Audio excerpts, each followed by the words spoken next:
Y ahí hay una cosa muy bacana para las personas que están en ese proceso creativo. Para mí, la inspiración donde nace esa querer ser creativa y crear otras cosas es la oscuridad. ¿En qué sentido? Cuando yo no sabía cómo ser mamá, estudio para ser mamá. Entonces, de un momento oscuro paso a compartir y acompañar a otras personas en algo que yo no sabía. Hola, bienvenidos a un nuevo episodio de Botón Rojo. El día de hoy tenemos una invitada súper especial para hablar de esos temas que nos ponen y nos activan la creatividad. Ella es Ana María Franco, es Mamá con Amor y ella ya se va a presentar y nos va a contar quién es. Bueno, muchas gracias por esta invitación, qué rico poder conversar y que muchas personas puedan encontrar como ese punto de inspiración en sus vidas. Yo soy mentora de padres, soy abogada también, soy psicóloga holística, soy mamá de 2 chiquis, soy esposa, soy amiga, soy, bueno, muchas cosas, pero digamos que mi favorita es ser mamá y encontré en esa área de mi vida no solamente un disfrute y un goce por este rol, sino también una manera de tener un propósito en este camino, en acompañar a muchas personas, a muchos padres, a muchas familias, a transitarlo con disfrute, que no sea solo un agobio, sino que tenga muchas maneras de asimilarse y de invitarse constantemente a cada uno de nosotros a la transformación, al crecimiento mediante ese rol. Genial, muy chévere eso, Ana, y precisamente eso queremos que nos cuentes, pues cómo ha sido todo ese proceso, digamos que partiendo como desde el principio, tú eras abogada, listo, te casaste y cuando llega la noticia de ser mamá, ¿cómo empiezas a cambiar pues como ese pensamiento y esas decisiones? Bueno, primero, digamos que en el plan de mi vida no estaba ser mamá. O sea, yo era de esas peladas chiquitas que decía como, yo quiero desarrollarme en lo profesional. Yo era una abogada súper apasionada como por lo que hacía y yo me soñaba mega especializándome así en muchas partes del mundo, en foros, demasiado profesional, demasiado sastre ejecutiva. Y bueno, empiezo a trabajar en una firma de abogados, me casé. Y con esta persona con la que empiezo a compartir mi vida, que hoy es mi esposo, ya llevamos 13 años juntos, pues sí me vi teniendo una familia y era uno de sus sueños. Entonces él decía como no, yo sí me sueño siendo papá y ahí dije yo como, uy, yo también me soñaría como mis hijos con esta persona, ¿cierto? Nosotros planeamos a los 2 años después de casados tener hijos. Y empezamos en el proceso y para mi sorpresa, pues yo estaba muy joven y eso fue de una. Yo quedé en embarazo y fue como, no, pues que esto se demoraba un montón y no sé qué. Entonces quedé en embarazo, empecé a tener un embarazo muy sano en la oficina, normal, trabajando como si nada. Y yo tenía en esa cabeza como esa expectativa de que, bueno, tener hijos es como un chulito más en la lista de cosas que hacer. Yo decía, yo tengo mis hijos y pues vuelvo a la oficina como si nada. Y siempre le dije eso a mi esposo, como tengo súper claro que no quiero dejar de trabajar nunca y que quiero ser esa mujer que pues es la mamá, pero también la mujer y la profesional. Entonces, bueno, seguimos nuestro embarazo pues de forma muy sana. Como en la semana 25 o algo así, decidimos hacer un viaje fuera del país. Mi esposo iba a hacer un curso y me dijo, vente conmigo, pide vacaciones y pues si nos vamos los dos juntos y descansas porque ya casi pues viene el parto y todo el cuento. Entonces decidimos salir del país, yo lo acompañé a hacer el curso, a descansar y justo el día antes de venirnos reviento fuente en otro país. Entonces ahí como que todas las prioridades, los planes, todo se empezó a trastocar. Yo no tuve de una vez la bebé, sino que a mí me acostaron 9 días a ver qué pasaba. Y durante esos días el pronóstico era súper desfavorable, pues porque yo tenía 29 semanas en ese momento, no teníamos los exámenes médicos con nosotros y para nuestra sorpresa, nuestro obstetra amado de Colombia nunca guardó nada en la historia clínica. Entonces allá me decían como, nosotros no le podemos creer que usted tiene esas semanas, usted es un caso de esos que uno ve en Discovery Home and Health, de no sabía que estaba embarazada. Eso. Y bueno, entonces empezamos como a recalcular toda nuestra vida, el panorama. Yo renuncio y digo, bueno, no sé si me va a tocar enfrentar un duelo, no sé si me va a tocar batallar aquí entre la vida y la muerte, no sé qué renuncias estando en esos 9 días. Claro, no, desde el primero, porque ya sabíamos que la cosa o iba para largo o iba a terminar. Pero renuncias estando en otro país, o sea. Sí, yo llamé a la oficina y dije, no, tengo esta situación, no voy a volver y ya. Y dejé eso literalmente tirada. Bueno, durante esos 9 días yo no me podía mover, no podía hacer absolutamente nada porque el líquido estaba como en el nivel mínimo. Yo no había hecho un curso prenatal, yo no tenía amigas mamás, yo no sabía absolutamente nada de la maternidad. Yo iba a llegar muy juiciosa a hacer todo lo que uno hace ya en los últimos mesecitos, porque yo trabajaba pues en una oficina.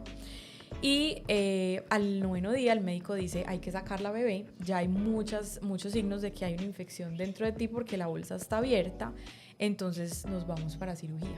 Y no sabíamos qué iba a pasar. Entonces, claro, yo tenía pocas expectativas, pero yo sí quería esa foto que tienen todas las mamás con su bebé recién nacido. Y también había empezado a leer en esos 9 días que el apego y que la lactancia y que había que pegar el bebé de una y que no sé qué. Y el médico de una me dijo, mire, o sea, usted no va a tener nada de eso. O sea, la bebé nace y la bebé de una se va a cuidados intensivos y esperemos que responda bien, pero si no responde bien es muy normal. Tiene 30 semanas, es una bebé que el pronóstico de vida es muy bajito. Entonces nos vamos al parto, la niña nace en medio de un montón de medicamentos, yo solo la alcanzo a ver, le digo a Daniel como, está bien, o sea, está bien la niña, y se la lleva. Y ya nos quedamos nosotros como en esa soledad de esa habitación. Vamos a ver qué pasa, pues esta es la maternidad, bienvenida a tu nueva vida donde no controlas nada. Exacto. Bueno, a las horas vamos y conocemos la niña está metida en una mega incubadora, que es como un cohete espacial, yo le digo que es la cajita de cristal. La cajita de cristal tenía cables, tubos, aparatos, cosas que pitaban, y al final de la cajita se veía una cosita así, 950 gramos de vida. Yo me muero, no se le veían los ojos, no tenía uñas, no tenía pestañas, estaba tapada los ojitos con ese montón de tubos. Era, como dijo mi esposo desde ese día, y con humor lo hemos asimilado desde siempre, un solomito para 2 personas, respirando ahí con muchas ayudas. Y no pudimos cargarla, no pudimos tocarla en muchos días, mientras ella pues iba evolucionando. Entonces ahí es donde entra como esta parte de propósito y donde pienso que se unieron muchos puntos al decir, ok, yo tenía toda mi vida controlada, toda mi vida yo ya sabía para dónde iba, yo ya tenía todo, o sea, quiero esto, lo uno, lo otro, lo hago realidad, soy súper listo a accionar, pero la vida te manda por otro camino.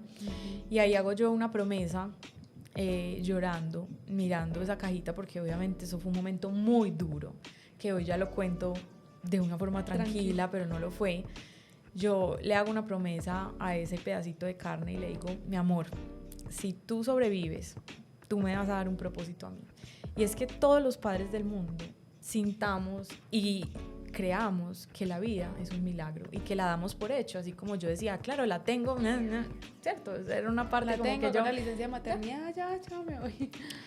Entonces, digo, pues sí, la vida es hoy y la vida es demasiado mágica, y cuando los médicos nos explicaban todo lo que tiene que pasar para que la niña respire, para que la niña succione, para que la niña haga digestión, yo decía, wow, tantas cosas que damos por hecho todos los días y tantos milagros que presenciamos siempre y no estamos atentos para verlos.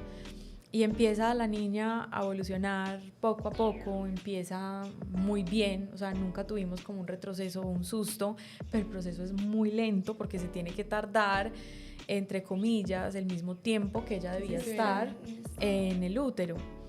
Y bueno, y empieza todo este tema de capacitación en primeros auxilios, en lactancia, en las implicaciones que eso tiene, y que no íbamos a saber un pronóstico hasta los 2 años. O sea, puede que la niña fuera evolucionando, pero hasta los 2 años no sabe qué implicaciones a nivel neurológico tiene pues esa prematurez, ese estado. Entonces empiezo yo a estudiar para mi hija, y yo decía, listo, yo voy a ser esta mamá que acompaña a su hija, que tiene un montón de inhabilidades o un montón de problemas, pero yo voy a ser la más capacitada en ella. Y empiezo a estudiar, porque yo siempre he sido súper nerda, empiezo a estudiar para ser esa mamá que acompaña a su hija. En el hospital, por supuesto, me dieron mucho apoyo, me dijeron, le hace esto, vea, usted quiere investigar más, lo uno, lo otro, la niña puede ser sorda, la niña puede ser ciega, la niña puede tener bajo tono muscular, la niña, o sea, todo el espectro pues de cosas que podían pasar, y yo listo, me hago cargo de lo que me corresponde, que es mi hija, y mi hija va a salir adelante. Entonces la cargo por primera vez y eso fue como, wow, esto es mío, sí, este es el momento. Y ahí empezamos como a tejer unos lazos muy fuertes, porque yo decía, si yo presencié esto, ¿cómo no lo voy a cuidar? ¿Cómo esto no se va a convertir en mi proyecto de vida?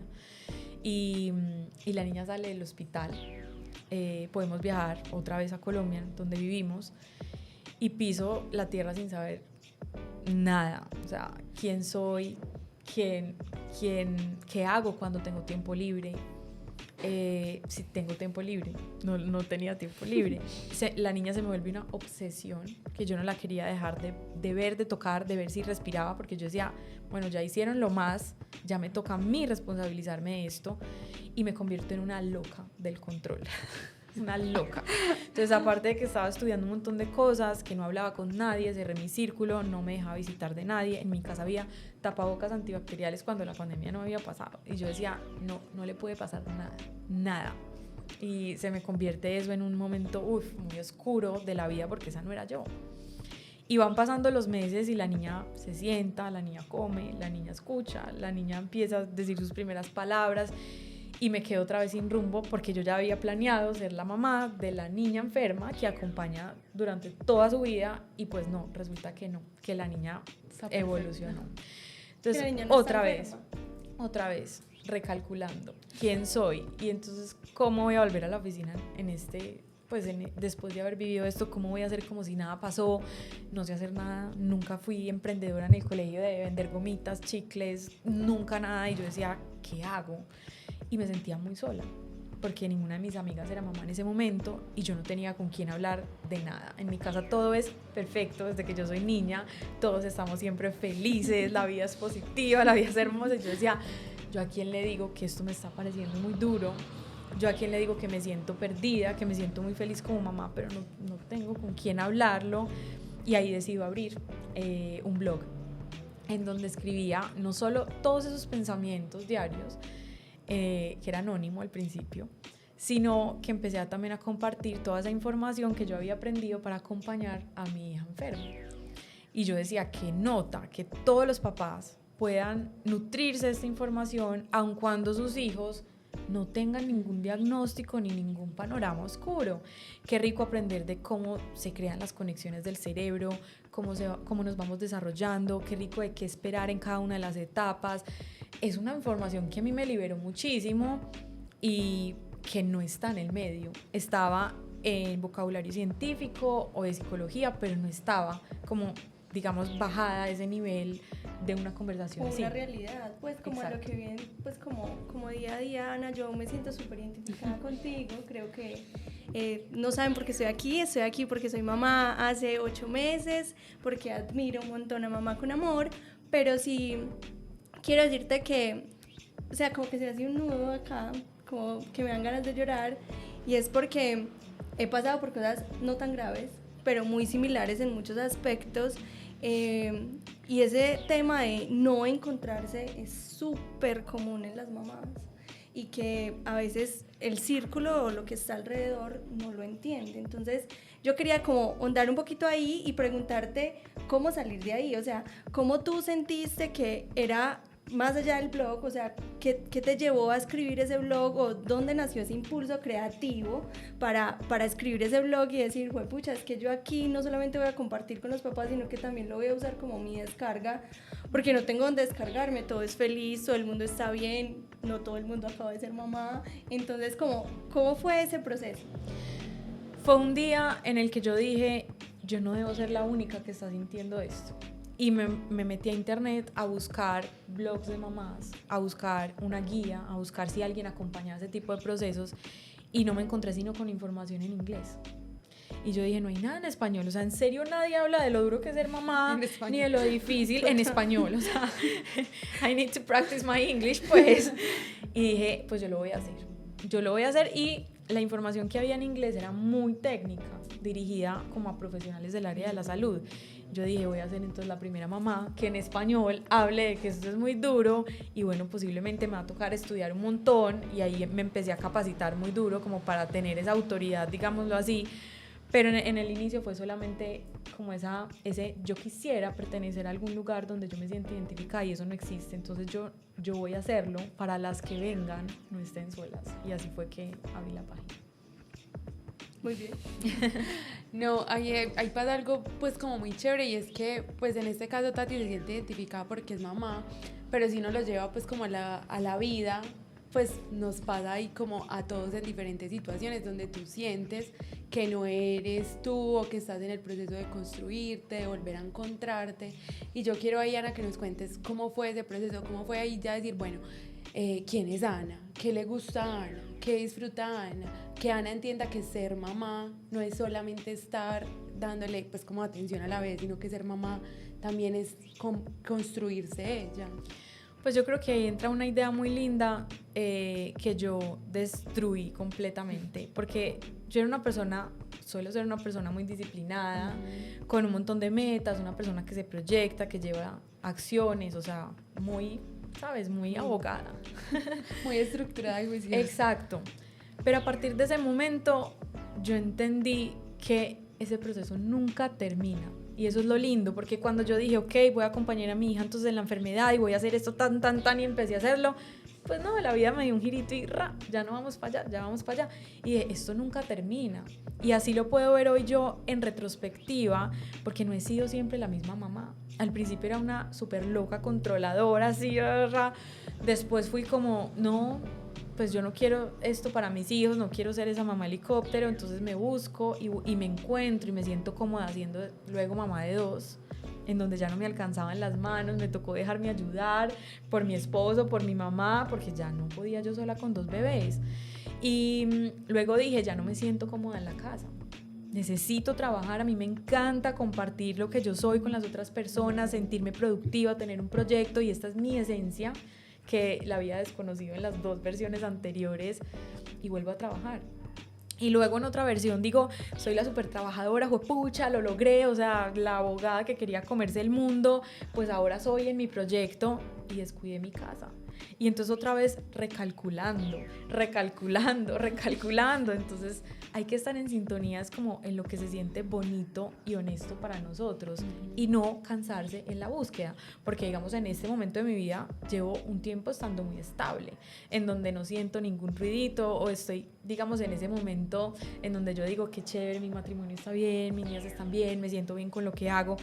Eso no quiere decir que mi vida de aquí en adelante sea una línea recta. Y como ya he cambiado tanto, y como ya vengo de un montón de Anas que son súper distintas, pues con más ojos atentos, estoy ante cualquier ruidito y suelto la necesidad de tener que ser la misma persona. No, la suelto. Hoy me siento como haciendo esto, mañana no sé.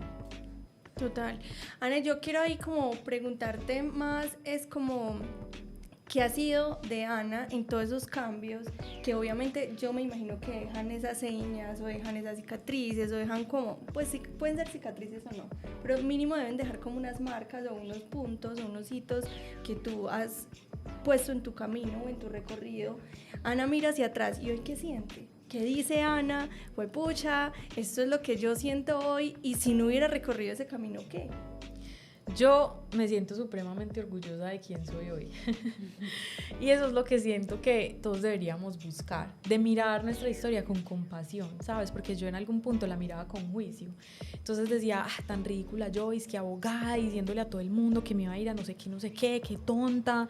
Y luego me juzgaba y decía, pero ¿cómo me convertí en esa loca mamá que no dejaba ni respirar a la pobre muchachita, pues creyendo como que le pertenecía?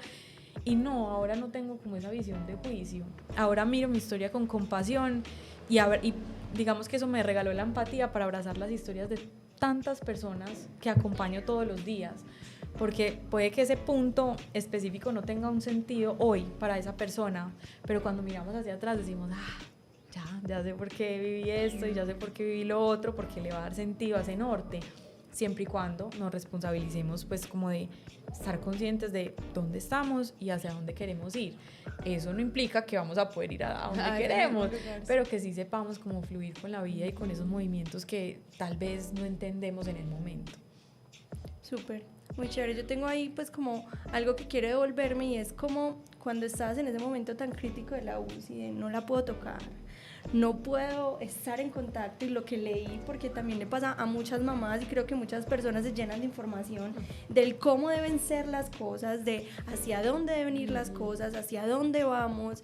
Y el internet está lleno, o sea, yo podría decir que internet puede ser una lista gigante o un checklist de todo lo que tú debes hacer como mamá, como persona, y no lo llevo solo a ser mamá, sino que cómo desafías todo eso que no se podía hacer para sentir que estabas con ella, cómo creativamente tú dices, pucha, ella está en esa nave espacial que mencionabas, en esa cajita de cristal, y cómo yo siento que ella hace parte de mí, y cómo creativamente empiezas a comunicarte con ella, cómo haces el proceso, porque tú decías, yo le decía, si tú sales bien, yo me voy a enfocar en ti, pero ¿cómo se siente esa conexión? O sea, ¿dónde está? Yo creo que hay una parte muy importante en cualquier proceso creativo, y es soltar el debería por el es. Entonces, claro, tenemos en la cabeza un montón de información, debes esto, debes lo uno, debes lo otro, y la conexión es esta, porque si no, entonces no, y el paso 1, y el 2, y el 3.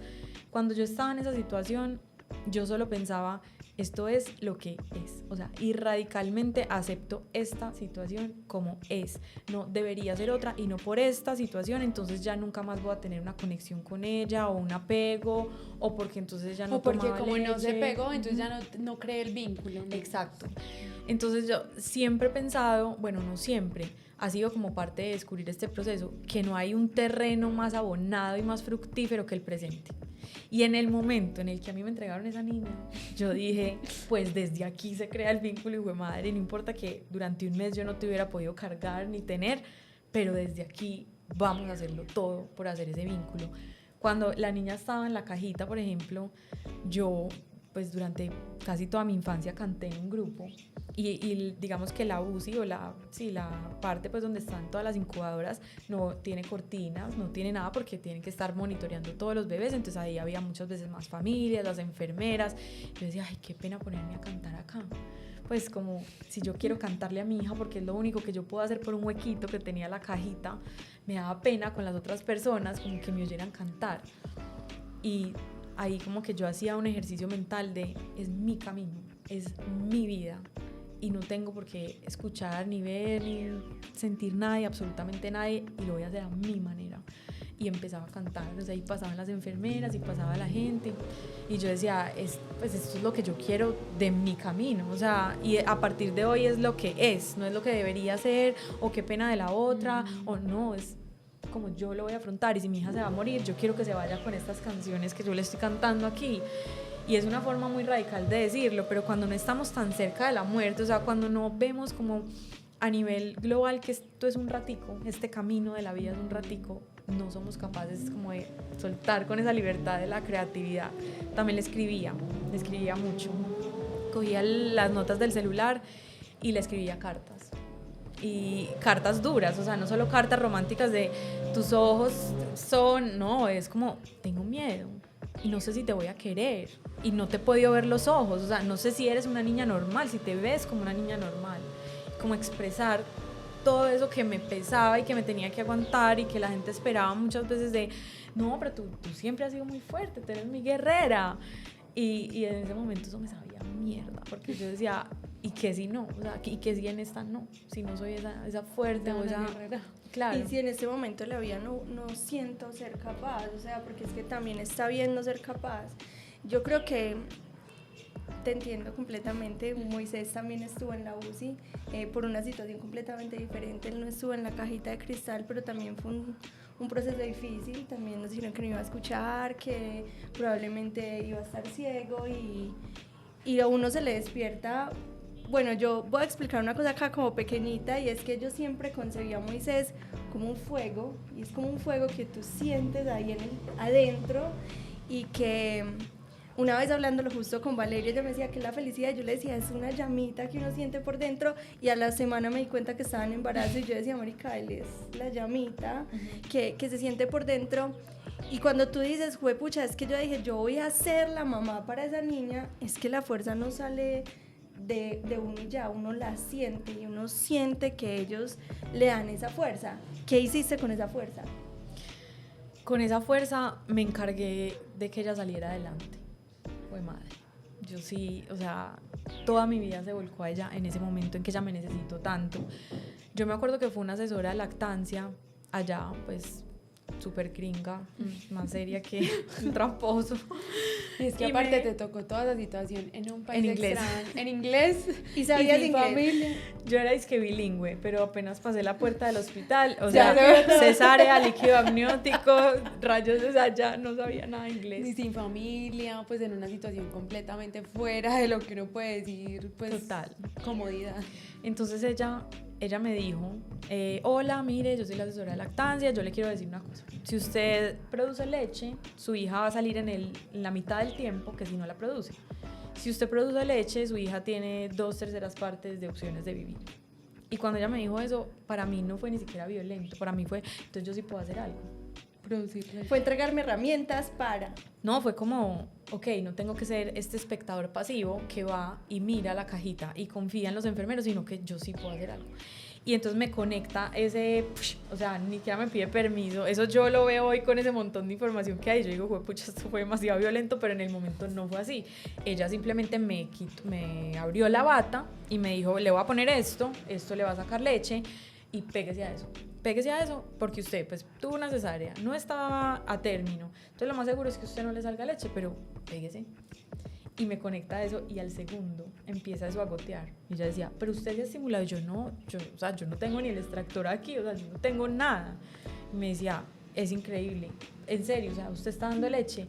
Y empiezan a salir esas gotas y es como si, o sea, yo lo interpreto hoy como si llorara por los pechos, ¿cierto? Como que no había derramado las lágrimas así, pero era ahí y empieza eso a salir leche y a salir leche. Y yo dije, pues este va a ser mi aporte. Y ya llegaba con el extractor, le donaba todos los bebés de la UCI, porque me volví, pues si ella me dice, o sea, yo soy una persona que tiendo a ser obsesiva, si ella me dice, produzca leche, yo producía leche. Exacto. Entonces yo me levantaba por la noche sin la niña a extraerme. Y ahí, por ejemplo, ahí era un momento como de oración súper profunda. Yo nunca he sido de esas personas que van a misa o que tenían una conexión muy fuerte con Dios, pero ahí como que yo lo sentía muy latente. Y yo me levantaba en la noche sola, sin la niña, a sacarme leche y solo podía como pensar que ella era la que estaba succionando. Y yo decía, aquí está, esa leche mañana va para donde ella. Cogía las bolsas, o sea, fue un proceso como de decir, esto me está pasando, pero esto no me va a negar a mí la posibilidad de sentirla cerquita. Y así en todos los momentos ella estaba ahí. Ana, ¿y en qué momento decides tener como la segunda bebé? ¿Y en qué parte ya del proceso del blog pues empieza eso como a formalizarse? Tú empiezas a decir, ve, esto sí va por acá, la gente te empieza a leer y que empieza a parar, y ahí cómo empiezas tú a desarrollar más esa creatividad para seguirlo expresando y conectando con la gente. Bueno, yo el blog lo abro en secreto, o sea, yo no le digo ni a mis papás ni a nadie, porque yo tenía en la cabeza que yo había estudiado para ser abogada, entonces que yo nada tenía que estar haciendo pues abriendo un blog. Además esto fue hace 8 años donde los influenciadores no existían, esto no, o sea, lo que hay hoy no había. Entonces yo abro eso como con la libertad de ser una desconocida, que nadie me iba a seguir y que nadie de mi generación era mamá. Entonces yo decía a mí, ¿tú cuántos años tenías? En ese momento tenía 24 años, 24, 25. Yo fui mamá de Mariana de 23 y yo abrí el blog como al año y piquito de tenerla. Entonces yo lo abrí y yo dije, pues me voy a mostrar tal y como soy, porque aquí ¿quién me va a seguir? Nadie me va a conocer. O sea, esto es como un desahogo y listo. Entonces ahí abrí pues como esa página de esa manera. De repente, no sé, un día como que me metí, yo solo publicaba y me salía, publicaba y leía los mensajes o me empezaban a llegar cualquier cosita y ya. Y un día como que me metí y vi que tenía 5,000 seguidores, pero fue muy rápido, o sea, esa primera parte fue como a los 6 meses. Y yo, wow, o sea, 5,000 seguidores, y me empezaron a seguir personas conocidas. Y ahí de una, o sea, fue muy rápido, empezamos como ni siquiera era a construir relaciones comerciales, sino como me escribió una marca de ropa, ay, qué lindo lo que estás haciendo, cómo podemos hacer como para aparecer, y ninguno sabía cómo. Yo le decía, no, ni idea, pues yo no sé cómo, pero entonces me decía, entonces te invitamos a una charla en la tienda, y yo, ok, entonces voy a hacer una charla en la tienda. Entonces así empezó como las dos partes, o sea, la parte comercial y yo, ideándonos como qué hacíamos después, no, que queremos aparecer pues como en tu página, listo, entonces ¿cómo hacemos? No, entonces que las niñas se pongan la ropa mientras damos unos tips de masaje. Entonces así fue todo muy intuitivo pues como al principio. Y ya como que yo dije, yo no quiero ser, eso no existía pues los influenciadores, pues yo decía, yo no quiero depender de una marca, o sea, que sea alguien más que me dé valor para yo poder trabajar y vivir de esto, sino que yo quiero crear mis propios talleres. Porque cuando yo estudiaba, yo veía que es una información supremamente técnica y que no había como ese lenguaje coloquial, digámoslo así. Entonces ahí empiezo a crear mis charlas. Entonces abrí una charla que se llamaba La intuición de la maternidad. Y era una charla, ay no, es muy linda. Se inscribieron 11 personas y valía 30.000 pesos la entrada. Y yo hice las limonadas, los sándwiches, me gasté más plata de la que recibí y recibí a las 11 primeras mamás y yo no podía creer. O sea, yo era como muerta de los nervios y yo decía, ¿será que esa gente sí va a venir? O sea, qué susto. ¿Y qué van a decir? Si les va a Exacto. gustar. Y con sillas Rimax en un espacio prestado, o sea, no, o sea, yo lo recuerdo como con una gratitud. Y efectivamente llegaron las 11 mamás y yo no lo puedo creer. Y así empecé como a dar las charlas y dije, este es mi enfoque. Yo quiero que este sea mi enfoque, yo quiero crear mis propios talleres, mi propio método, me certifiqué en disciplina positiva. Bueno, ya empecé como toda la certificación formal, pero siguen siendo mis talleres. O sea, aun cuando yo soy certificada de varios métodos, yo no sigo como la franquicia de ninguno, sino que para mí el sello personal es lo que le da como el empuje, mi historia, las familias que yo he acompañado, las historias de maternidades que yo he conocido. Eso es lo que hace enriquecedor, pues como el espacio. ¿Y cómo empiezas a acompañar a esas familias? ¿Cómo te empiezas ahí a vincular? Entonces, pues ya creaste los talleres y ¿qué empieza a pasar ahí? No, entonces ya las familias empiezan a ir a los talleres y me empiezan a compartir sus avances. Entonces como, no, mira, nos pasaba esto y después de que hicimos el taller ya nos pasa lo otro. O muchas veces iban y decían, no, me quedó faltando un tema, porque es que a mí lo que me pasa en la casa es esto, lo uno y lo otro. Entonces yo decía, bueno, entonces esta nueva información va a engrosar el programa, esta nueva información. Y ya con esas personas que me decían como me hace falta esto, entonces les decía, háganme un favor, yo voy a preparar este tema y se los voy a presentar y ustedes me dan el feedback. Entonces muchas familias me decían como de una.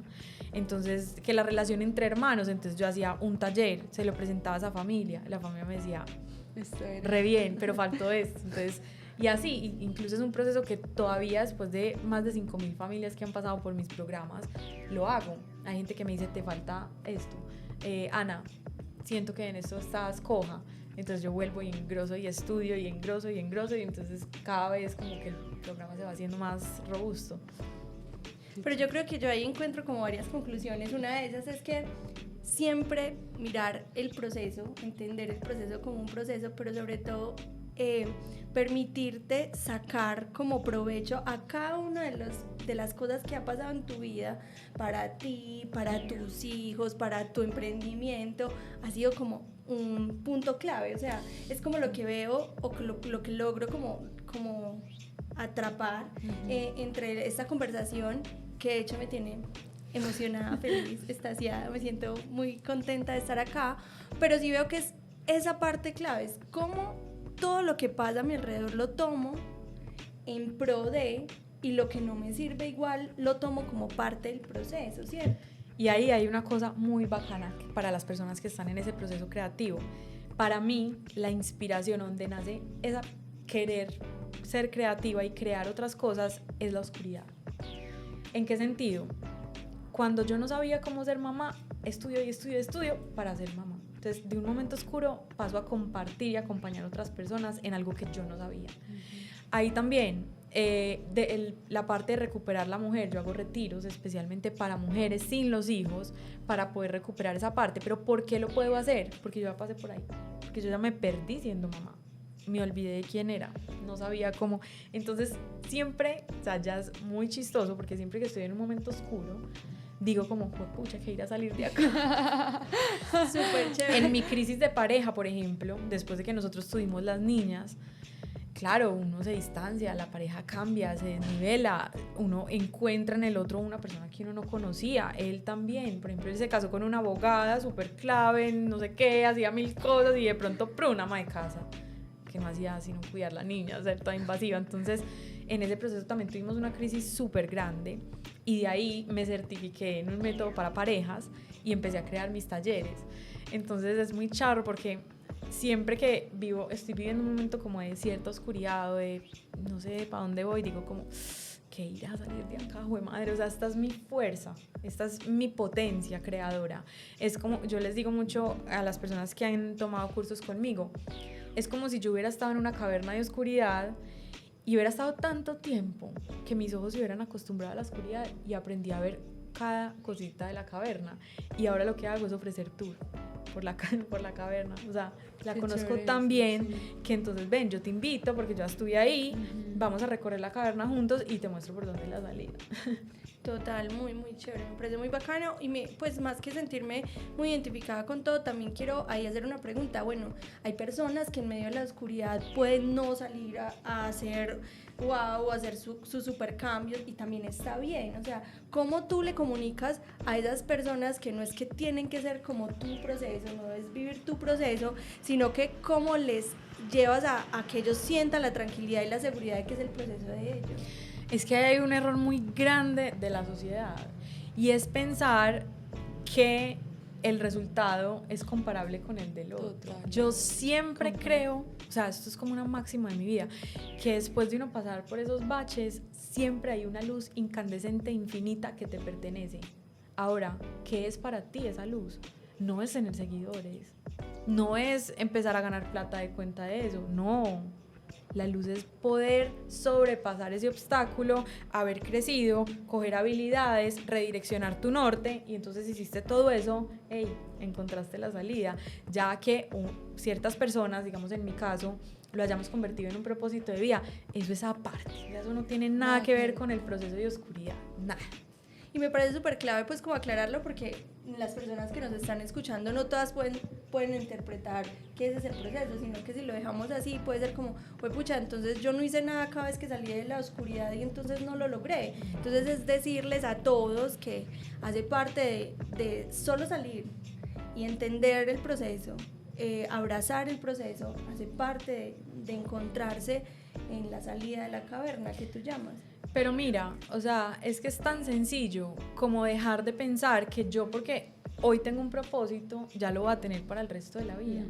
Yo mañana me puedo levantar y sentirme completamente perdida otra vez, soberbia en mi papel o decir esto ya no resuena conmigo, qué pereza uno a toda hora compartiendo la vida, pues mis hijas ya están grandes, yo ya qué hago hablando salir de maternidad, o sea, eso puede pasar en un segundo, entonces no tendamos como que cuando alguien ve una partecita del camino chévere la tiende a arrastrar por el resto de sus días. No, nada es así, o sea, todos son espirales y volvemos a pasar por los mismos puntos, pero con un poquito más de conciencia, y esa conciencia es la que se gana cuando tú has atravesado esos procesos de oscuridad con conciencia, con responsabilidad. Estoy súper de acuerdo.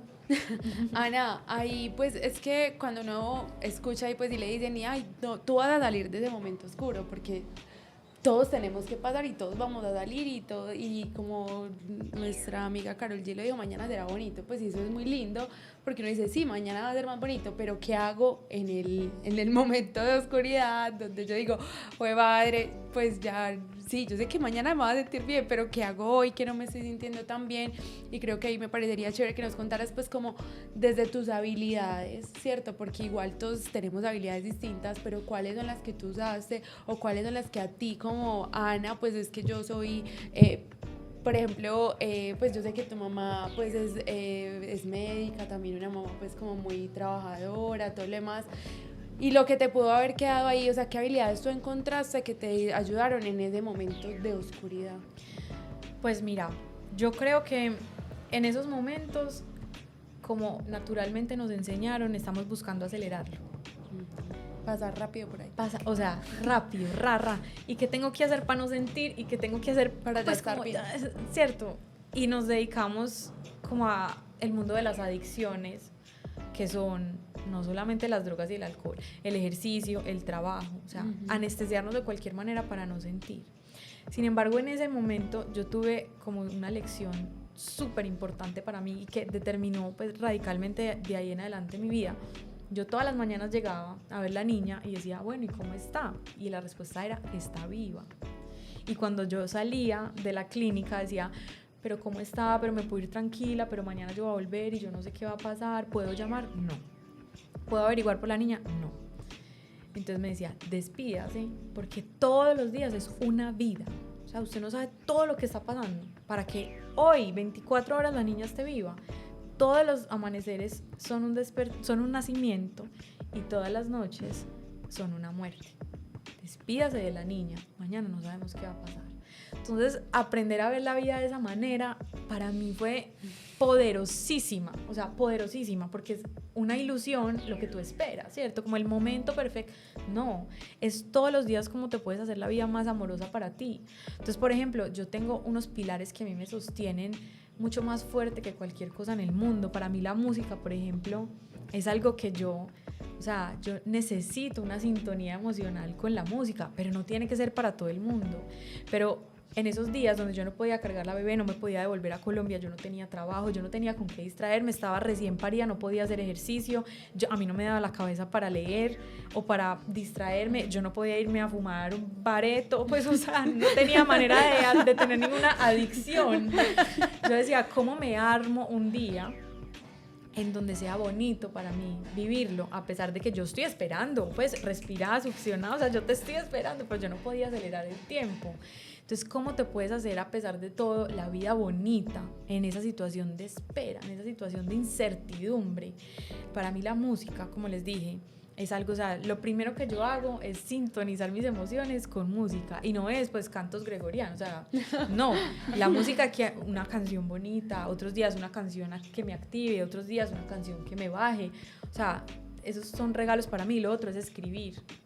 Para mí escribir es uno de los hábitos que me sostienen, y yo escribía en ese momento un montón.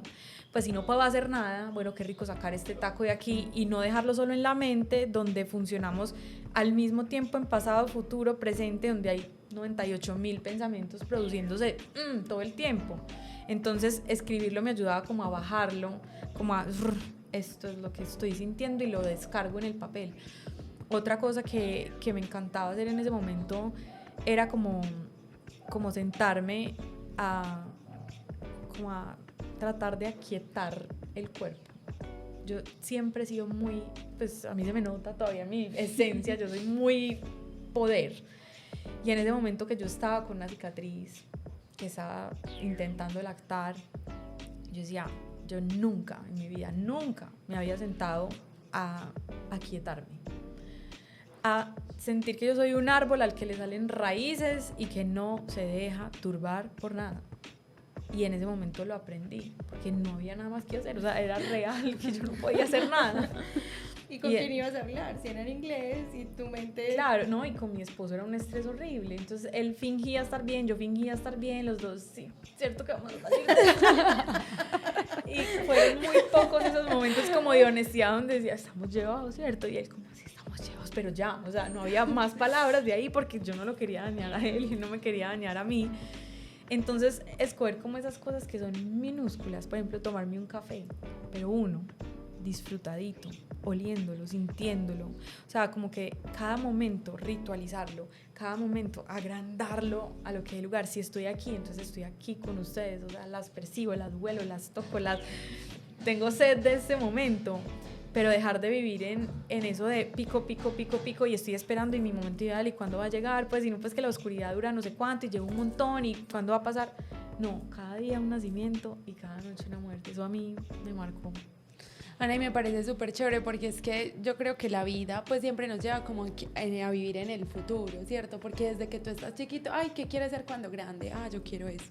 Y creo que pues me gusta porque tú dices pues que eres una persona que se proyecta, muy estructurada, pues sí se te nota, pero es aprender eso de vivir el ahora, porque pues bien, o sea, no ha amanecido y ya estamos pensando, mañana tengo que hacer eso, tengo que hacer lo otro, tengo que hacer lo otro, pero es verdad, o sea, puede sonar clichésudo, pero es verdad, o sea, mañana no sabemos si nos vamos a levantar, pues mañana, ahora no sé si salgo, me atropelló un carro, me morí, o no necesariamente fatalista, pero me enfermé y no pude ir, salir a trabajar, pues como cosas que son muy de la cotidianidad y que a nosotros siempre nos llevan es a pensar en el mañana, y creo que ahí está pues como algo muy, muy chévere a resaltar y que hace parte también de ese proceso creativo de vívalo hoy, disfrútelo hoy, lo que tú dices de percibir lo que está pasando, lo que estamos haciendo, que eso también pues como que va nutriendo como el proceso, o sea, no estresarnos por ¿será que se va a resolver? No se va a resolver, que obviamente pues uno lo está pensando, pero cuando uno lleva al momento de decir, bueno, estoy acá, me voy a disfrutar el agüita, eso mismo te va alejando de esa sensación y de esa ansiedad del mañana, porque te estás enfocando pues como en otras cosas que te llevan a hacer pues como más ahora, y eso me parece súper valioso. Y creo que puede ser algo que podemos empezar a practicar con cosas sencillas todos los días, pues como que lo podemos accionar e ir convirtiendo en hábito de a poquito, porque obviamente pues, por ejemplo, para mí es súper difícil pues como meditar y que vas a poner la mente en blanco. No, es que eso no es real. Exacto. O sea, eso de la mente en blanco, eso no es real. Lo que uno hace cuando medita es observar los pensamientos, o sea, como si fueran un río y por el río pasan piedras, pasan palos, pasan hojas. No es poner la mente en blanco, es, uy, qué montón de pensamientos, uy, como estoy de loca, uy, porque estoy pensando esto. Exacto. Eso es realmente el ejercicio. Y también ahí le agregaría como un plus, y es que para que nazca la creatividad tiene que haber aburrimiento. Yo nunca me había aburrido en mi vida, nunca, yo siempre tenía tantas cosas por hacer, exacto, y tantos planes y tantas cosas, que verme en ese momento de aburrimiento, pues como de, uy, ¿y aquí yo qué más hago? O sea, ahí como que saco todo ese potencial creativo. Y luego esos 2 años que estuve en mi casa con mi hija, también fueron como puro barbecho, como un momento donde la naturaleza no produce nada, pero por dentro está germinando así. Yo lo sentí así, o sea, después de no salir a hacer nada productivo durante 2 años, ¡boom!, estalló el proyecto. Entonces como que si hay un momento de desempleo, de incertidumbre, de pues no me queda sino esperar, de maternidad, es que la maternidad es como una espera, por eso se llama estoy esperando un bebé y lo va a seguir esperando hasta que se vuele solo, total. Es una espera constante, entonces a lo sumo lo que podemos hacer es como mirar qué vamos a hacer con ese aburrimiento, con ese momento muerto, entre comillas, y por muerte no quiero decir otra cosa diferente, hacer esa productividad que la sociedad nos dice que es lo productivo. Sí. Y que ahí yo lo interpreto también, Ana, como estar en pausa, o sea, tú decías, yo era un árbol haciendo raíces, pero pues un árbol, ¿cuánto se demora en crecer? No, o sea, ¿cuánto la gente espera? No, es que sembré un árbol y mañana no hay un árbol, y el árbol crece hacia adentro, donde no se ve, donde es difícil de exteriorizar, porque tú lo decías, pues yo no le decía nada a mi esposo, pero yo me sentía como un ente en el que yo me dedicaba a disfrutar, sí, lo poquito que podía hacer, pero también sentía que estaba en pausa.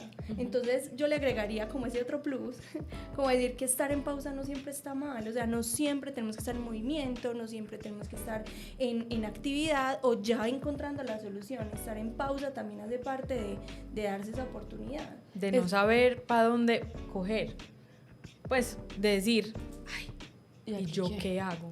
Porque yo siempre era, no, estamos aquí, listo, A, B, C, solución hasta la Z, y en ese momento fue literal como, no sé qué es esto, y esto no me gusta, y esto pues y yo no había pensado, y no tengo ni idea de dónde estoy. Y yo creo que lo primero ahí es también importante dejar de categorizar las cosas como buenas o malas, pues porque también venimos pues como muy programados a eso. Entonces, claro, la lista de mercado, tú sales del colegio, estudias en la universidad, te gradúas, haces una especialización, trabajas, después te casas, después tienes hijos, no sé qué, y estamos acostumbrados a eso. Y si tuviste hijos antes de la universidad, entonces está mal. Si en tu vida tomas una decisión diferente, entonces está mal, y creo que desde ahí tenemos que desligarnos como de esa sensación, ¿cierto? De pensar que entonces si Ana en ese momento se estaba sintiendo mal, pues o se estaba sintiendo rara, soy mala mamá, no, pues o sea, como soltar esa categorización de bien o mal para atreverse a sentir lo que estamos haciendo, o sea, es que es eso mismo de entender y comprender esas emociones, o sea, no darles esa categoría, es que si estoy triste, entonces estoy mal, no, o sea, estoy pasando un momento de tristeza y ya, o sea, no hay que demostrar pues como a nadie más si estoy bien o mal. Total, todo hace parte de ese proceso de crecimiento. A mí me hacías acordar ahorita, Tati, de una analogía que alguna vez escuché y decía, pues algunos árboles sí crecen muy rápido, por ejemplo un cilantro, tú tiras la semilla, al otro día el cilantro sale, pero una teca, pero un roble, ¿cuánto se demoran en crecer? Y no todas las tierras son firmes para todo. Un cactus nace en tierra árida, pero una planta frondosa de esas de 1000 años necesita un suelo demasiado rico. ¿Y cuánto vale después también? O sea, no es lo mismo un cilantro, pues, y pueden averiguar en Didi, no sé, donde quieran comprar, no sé, un cilantro a una mesa de roble, claro, ¿cierto? O a un pedazo, ni siquiera la mesa, dejemos la mesa, pues compre el hijo de perra tronco y además transpórtelo, cuánto pesa, qué tan fuerte se hizo, dónde se consigue, porque también se vuelve escaso y eso lo hace más caro. Entonces, ahí yo quisiera decir, yo soy muy de concluir, perdón, pero creo que hay una conclusión importante y es que para hacer un roble tienes que soltar querer ser un cilantro. Claro, pero no todos estamos llamados a ser robles. Exacto. Entonces, si soy un cilantro, güey madre, puedo alimentar a una familia casi que semanalmente porque crezco súper rápido, súper fácil y soy un cilantro y fluyo, exacto. Entonces, es como aprender a identificar qué es honesto para mí, qué es bonito, qué se siente bien para mí, independientemente de lo que piensen. Si el del lado es un roble y si el del lado es un cilantro. Entonces, ¿quién soy yo en ese proceso de crecimiento? ¿Quién soy yo en mis espirales? ¿Cómo miro mi historia hacia atrás y saco las fuerzas para proyectarme hacia el futuro? ¿Cómo me planeo hacia el futuro? ¿Y cómo voy fluyendo con esas redireccionadas que me pega la vida? Yo creo que ahí hay un gran paso. Y yo creo que es hablarse con sinceridad también y decirse, güey, pucha, es que es un proceso y está bien que te sientas mal o que te sientas bien y tranquilo en el proceso, ¿cierto?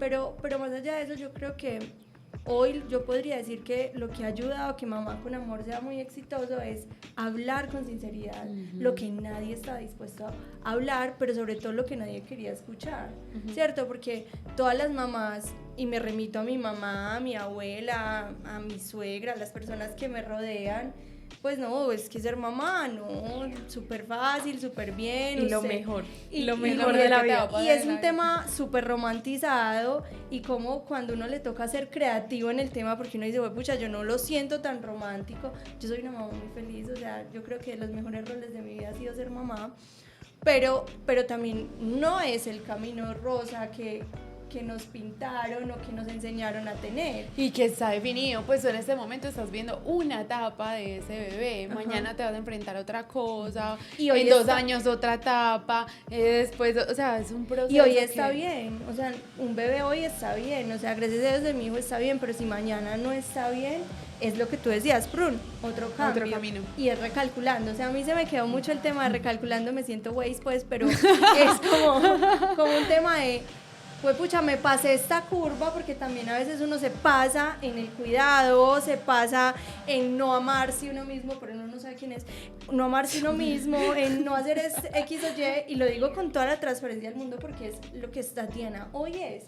Y todo el tiempo es recalculando, yo pensé que lo estaba haciendo bien, claro, entonces que la comida es súper fácil, cuando lleguen a la comida ya va a ser otra etapa porque pues no vas a tener que dar tanta teta, va a ser más tranquilo para ti, ahí te vas a encontrar, claro, tú empiezas a picar la zanahoria que cuando camine y dices, la zanahoria no me queda como es, entonces es un tema de cómo ese recalculando también lo llevamos a la creatividad, pero también cómo lo llevamos a la vida.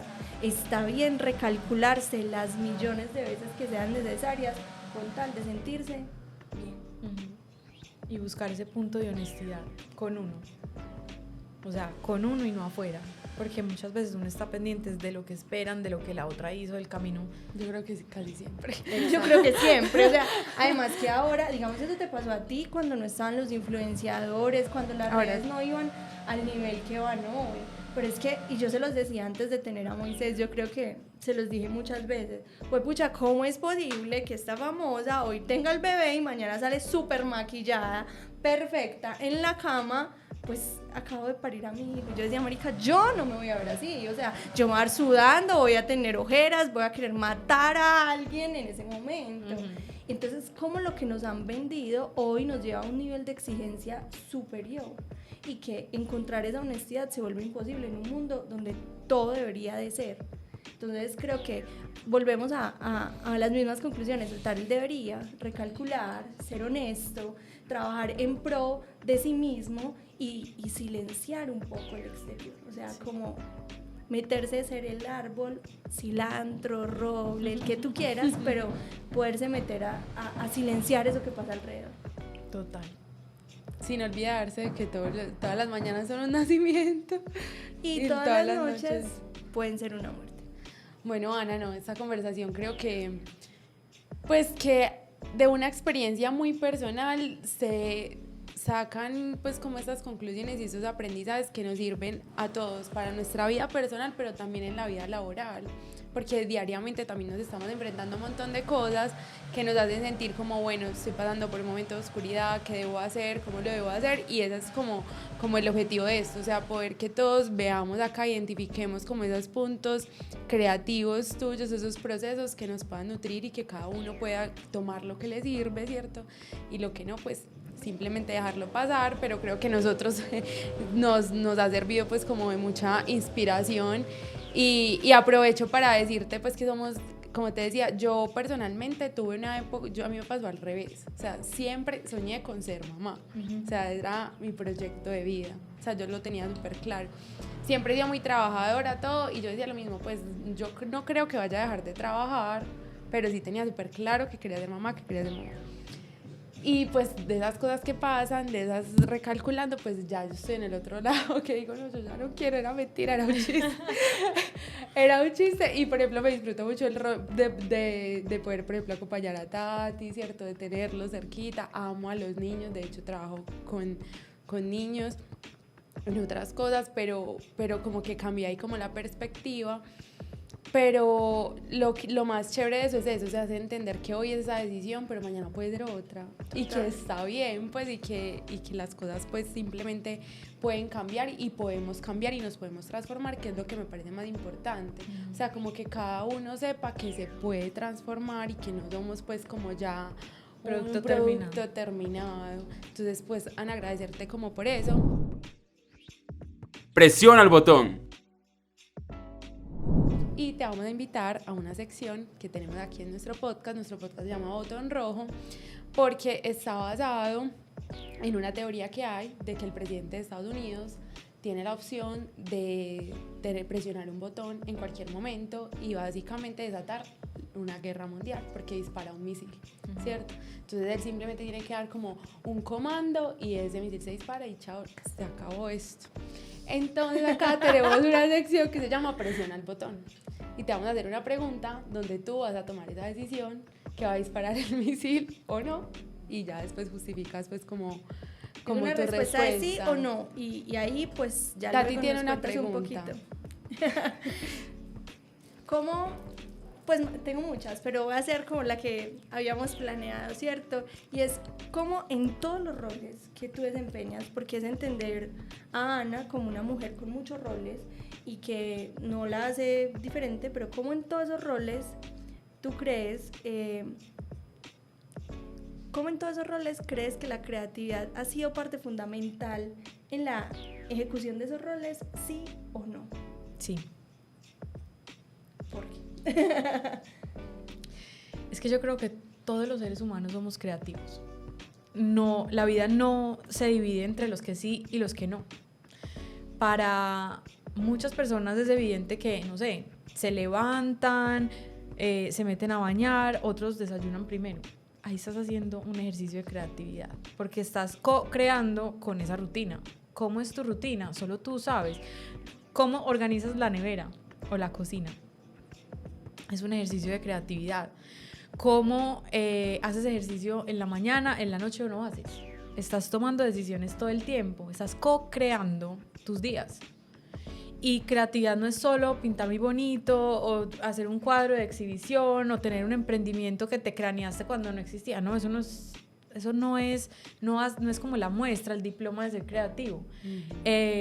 Para mí la creatividad es adueñarse efectivamente de esa vida que uno tiene y tomar decisiones todo el tiempo. Ahí es donde estás co-creando.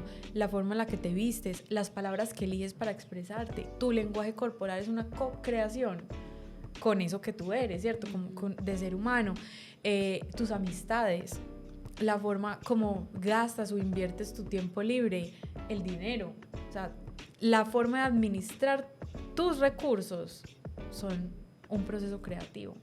Entonces yo no creo que el mundo se divida en esto y lo otro. Claro, para ser hija tengo que ser creativa. ¿Cómo voy a ser hija ya que soy mamá y hago tantas cosas? ¿Cómo distribuyo mi tiempo? ¿Qué porción de sinceridad quiero entregarles hoy a mis papás?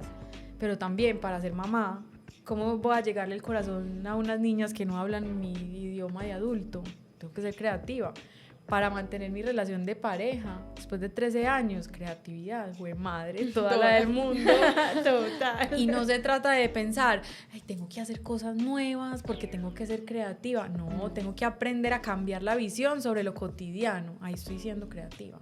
Entonces, claro que sí, yo sí estoy segura que no solo yo, sino todos los seres de este mundo somos personas creativas al momento de mantener el número de roles que queramos sostener. Yo soy muy de acuerdo. No, Ana, total. Pues sí, de hecho eso es lo que más nos basamos acá, porque la gente suele decir como, ay, es que tú porque eres creativa, no sé qué. Y eso también es un propósito que tenemos con eso, y es entender que todos somos seres creativos, que estamos para crear diferentes cosas, pero todo el tiempo estamos creando cosas. Entonces entender pues como que la creatividad, pues el hecho de ser ya seres humanos, ya nos pone en un rol creativo. Total, ¿qué más que edificar una vida entera? Porque tu autobiografía es tuya, nadie más en el mundo la va a tener. Entonces, desde ahí, o sea, desde apropiarse de la vida de cada uno, estamos siendo 100% creativos. Bueno, Ana, y la última. Sí, pues hablamos mucho del habitar el hoy, pero si te devolvieras, ¿cambiarías algo de lo que hiciste? Nada. Maravilloso. Creo que eso es lo más chévere, porque era lo que tú decías, pues, o sea, esos momentos de oscuridad, pues, te permitieron, pues, crear un montón de cosas nuevas, pero también es con uno mismo no darse tan duro, de que, ay, es que si yo hubiera hecho eso. Y ¿sabes qué? Los momentos, yo sí me he equivocado, mucho en la vida, pero mucho. Y a veces me tienta como esa respuesta de decir, uy, sí, yo no le hubiera puesto cachos a este novio, pues yo no hubiera hecho dolerle el corazón a otras personas. Sí, sí. Pero como que me gustaría responder, cuando uno dice nada, está como validando de alguna manera todas sus faltas. Y a mí me gustaría a veces como decir, uy, sí, yo sí me arrepiento de esto, no, tal vez no hubiera hecho lo otro. Pero al final digo, eso es lo que me mantiene humilde, de reconocer que no siempre me las he sabido todas y que no me las sé todas, que soy una eterna aprendiz de la vida, que lo que puedo estar yo haciendo hoy sean esas razones que mañana diga, uy, no, yo cómo hice eso. Y está bien. Y que te van a llevar a tomar otra decisión hoy, pues, o sea, y que ya te uno ha dice, llevado pues como a otro proceso pues completamente diferente. O sea, yo creo que todas esas cosas que pasaron, que hace parte del recalculando también, hace parte del aprendizaje. Total. Entonces, arrepentirse, ¿para qué? Total. Bueno, Ana, muchísimas gracias por acompañarnos en este episodio. Creo que personalmente fue demasiado valioso. Me siento súper feliz pues de compartir contigo, de verdad, de conocer esta Ana, porque sí, pues uno por redes uno ve y uno a veces hasta se siente amigo de las personas que logran transmitir sinceridad. Total. Pero encontrarte y descubrirte hoy de esta manera, como te brillan los ojos, eso me parece maravilloso, pues porque siento pues como que te apasiona, y es algo que a mí me conecta mucho con las personas, es sentir que hacen las cosas con pasión, y a ti eso se te nota, o sea, a ti los ojos te brillan, y eso me parece pues como lo más bonito. Muchísimas gracias por aceptar esta invitación, por hablarnos, por contarnos con sinceridad tu proceso y por querer pues como influir pues o aportar a otros. Gracias a ustedes por la invitación. Y espero que entiendan que no soy yo, o sea, que puede ser cualquiera de ustedes el que esté en una silla hablando sobre cómo se siente de bonito darse la rienda suelta de vivir una vida honesta para cada uno. A mí como que me avergüenza un poquito este tipo de invitaciones porque como, ¿será que la gente pues va a pensar como, ay, qué tan bueno ser como ella? No, qué pereza mi vida, no sean como yo, sean como ustedes mismos y encuentren ese camino, que todas las vidas son tan valiosas por más cotidianas que parezcan, pero de darles el valor se encarga cada uno. Total, yo estoy de acuerdo, creo que para mí el podcast es un regalo, sobre todo en este momento de mi vida, pero creo que el mayor regalo es entender que vivir creativamente es una muy buena decisión. Total, mil gracias, niñas. Muchas gracias a todos por escucharnos, nos vemos el próximo domingo en otro episodio.